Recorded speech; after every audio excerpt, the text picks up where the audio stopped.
Samantala sa kaugnay na balitang yan, may hiling ang Pilipinas sa China sa naganap na tensyon nitong weekend.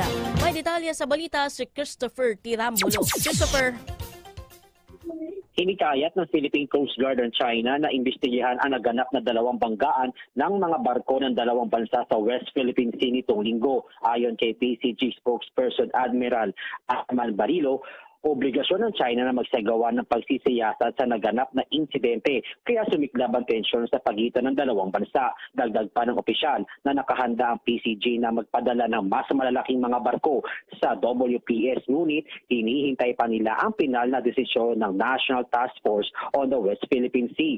Una nang inihayag ng Pilipinas na dahil sa delikado at iligal na pagmaniobra ng mga barko ng China Coast Guard at Chinese Maritime Militia kung kaya't nagkaroon ng banggaan sa nasabing lugar. Matatanda ang pinag-utos na ni Pangulong Ferdinand Bongbong Marcos Jr. ang pagsasagawa ng sariling investigasyon ng PCG.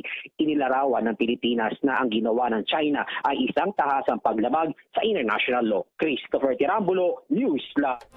Salamat sa detalye ng ulat, Christopher. Newsline.